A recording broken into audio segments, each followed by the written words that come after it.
right, welcome back for English Language Arts. I will be able to analyze illustrations to make inferences about a text. Now, we've done this over the past couple weeks. I'm wondering if you guys remember what an inference is, but I will tell you.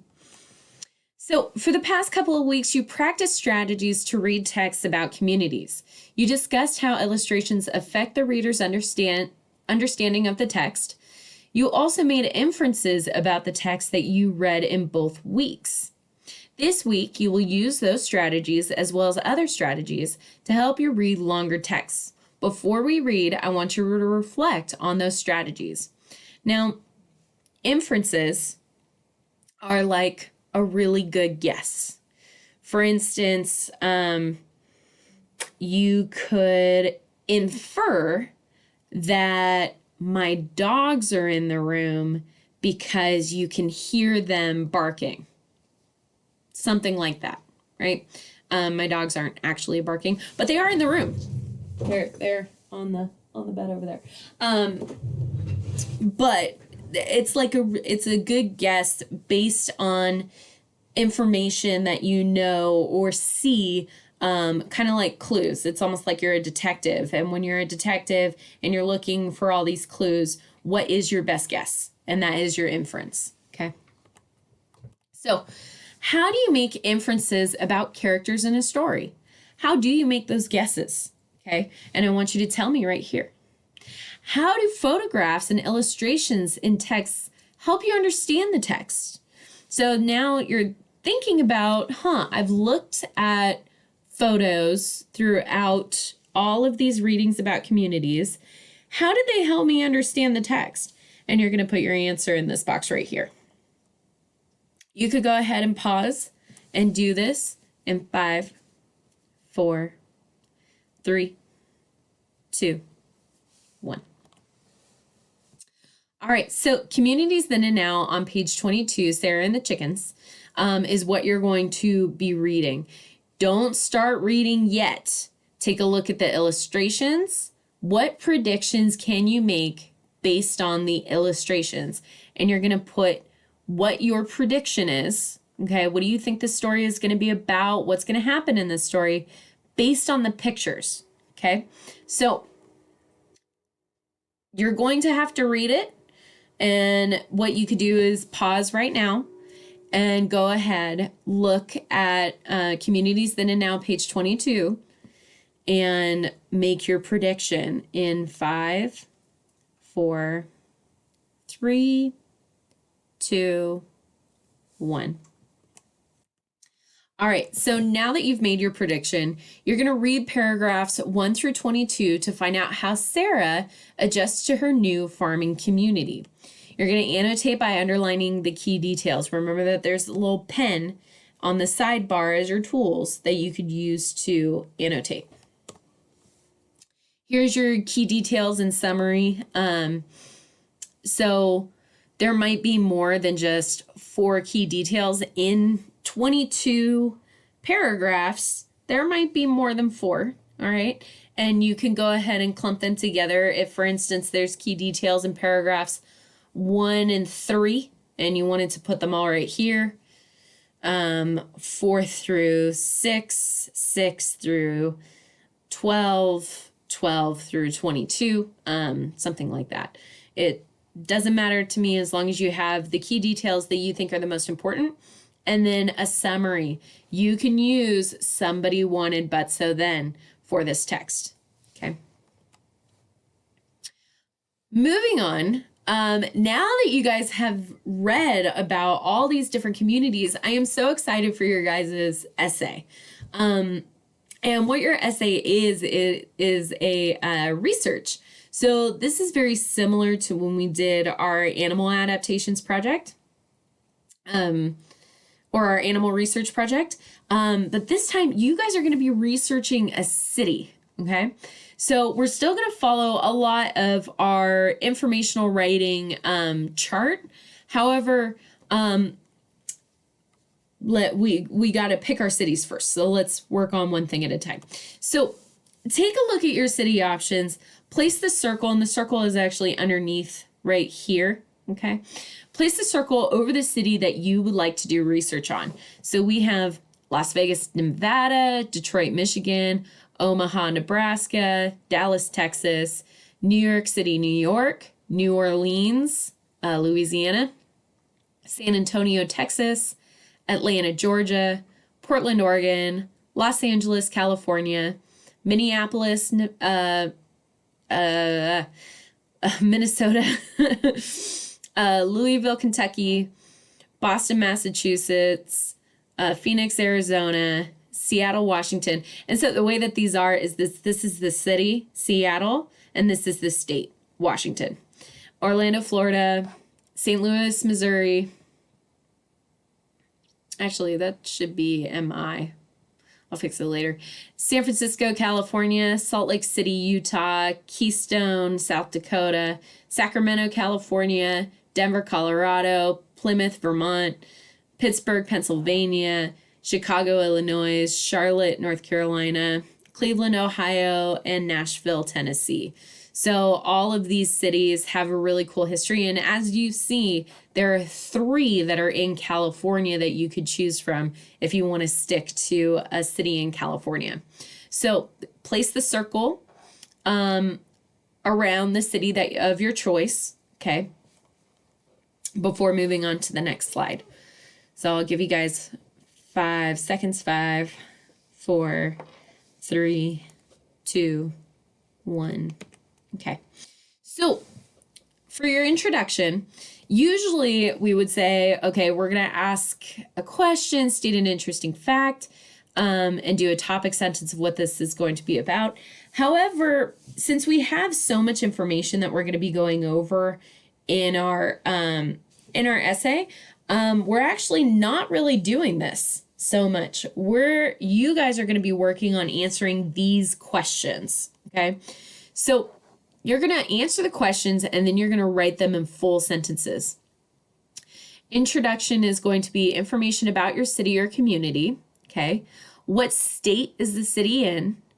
Where is the city? Meaning, is it on the coast? Is it inland? Is it rural?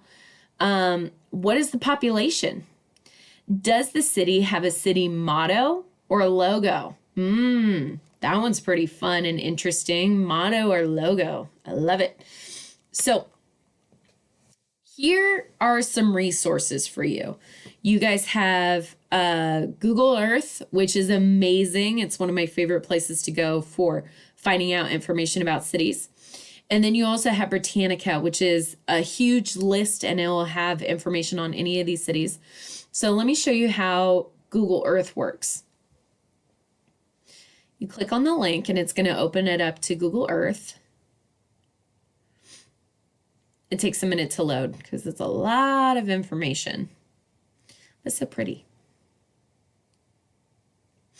And for my research, I'm going to do Pittsburgh, Pennsylvania, because that is actually where the Steelers are from. So that is for me. Yeah, and if there's a city that isn't on that list that you would like to do, just talk to me and we will talk about it. This is really cool. It's a little introductory video. I'm going to skip it because you guys can go ahead and do that, but I've used Google Earth before, so it's pretty cool. So I'm going to go over to this little search right here. I'm going to go Pittsburgh, Pennsylvania.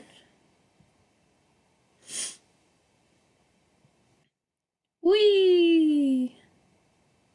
It's taking me all the way there. Oh, so cool.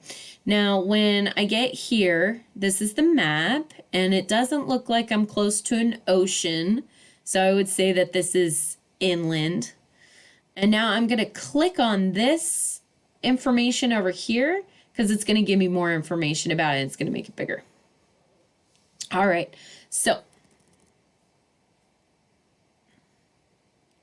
here's all my information about Pittsburgh. Okay. And now when I go back to my slide, here are my questions and here are where my answers are going to go. So answer these questions and then write them in full sentences. What state is this city in? Whoops, sorry. So what state is the city in? I'm going to say Pittsburgh is in the state Pennsylvania. Oops. Okay. Where is the city? Pittsburgh is inland, and maybe there's more information. Let's see. Pittsburgh is a city in western Pennsylvania at the junction of 3 rivers. Ooh, that's interesting. Its Gilded Age sites include the Carnegie Museum of Natural History, the Carnegie Museum of Art, and the Phipps Conservatory and Botanical Gardens. Speak to its history as an early 20th century industrial capital. In the North Shore neighborhood are the modern Andy Warhol Museum, Heinz Field's football stadium, and PNC Park baseball stadium. Okay. So it gave me some interesting information. Ooh, and it also has links to all of those different places that were just listed. So part of what I liked is that it said it's in western Pennsylvania at the junction of 3 rivers. Now, you might not understand what junction means, but what it means is that all 3 rivers run through it, or they all meet in there at that location. So I got to put this into my own words. So let me see. Pittsburgh is a state in Pennsylvania. Pittsburgh is inland and in the west area of Pennsylvania. I don't know, maybe I won't mention the rivers. What is the population? The population is listed right here, 301,048. Ooh. The population of this city is, I gotta go back, 301,048. Does the city have a city motto or logo? I didn't see one within this information, right? It doesn't look like there's going to be that information here. And that's very specific. So what I'm going to do is I'm actually going to go to Google and go, what is Pittsburgh, Pennsylvania's city motto or logo? The city seal can be translated to mean the city of Pitt in America. Burg is another word for city or town. In 1950, Pittsburgh officially adopted the Pitt family motto for the city of Pittsburgh, Benigo Numen, in Latin phrase meaning by divine providence. Okay, so that is the city motto is by divine providence, but in Latin it is Benigno Numine, Numa. I'm not really sure. So there are some interesting spellings here, and I'm about to run out of time, so I'm not going to type all that, but now I've shown you how to find that information. Okay. So when you are done completing this slide, go ahead and go to PE, check into Ms. Losoyas. And don't forget to do your silent reading for the day. Also, at the end of all of this, when you are done and completed everything, please click the turn in button. So that way I know that you are done and that this is ready for grading and to see if you are ready for your next assignment. Okay?